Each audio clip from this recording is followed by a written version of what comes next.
tuolla Volkkarilla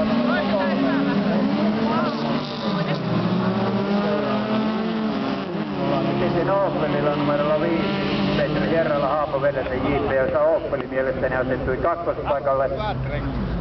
Elikkä tuo äsken nuorten luokan voittaja Opeli on jälleen tuolla ja niinhän se siellä peuhaa menemään kolmospaikalla ja nyt alkaa vimmattu takaa jo sitten, vaikka tässä nyt menee 3 nopeita tuonne eteenpäin suoraan välieriin, mutta epäilee, ei siihen paikalle ihan asetu.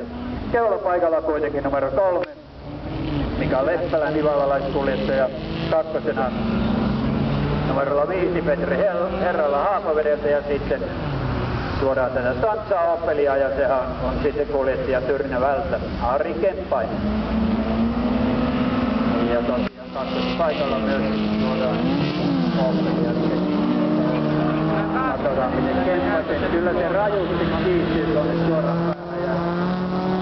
Ja näistä otetaan koko tuon keulaporukka kiinni ja tässä nyt on vähän tämmöistä ajeleskelua. Makiakin makua osittain, että on saatu nämä paikat ja ja vitosautot on sen verran kaukana, että nämä yleisen luokan kuljettajat siitä erikoisia tyyppejä, että nehän käyttää jopa autokilpailussa peilejä, että nuorten luokassa ja senioriluokassa ne peilit on aivan hyödyllisiä, ei kuitenkaan niitä katsota.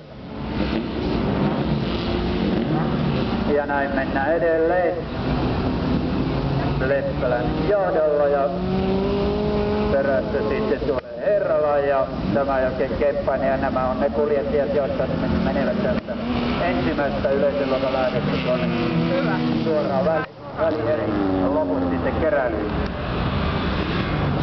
Mennään lähtöön numero 2 yleisessä luokassa alkuerää 7 Kari Raudaskoski Paratiisin moottoriurheilu.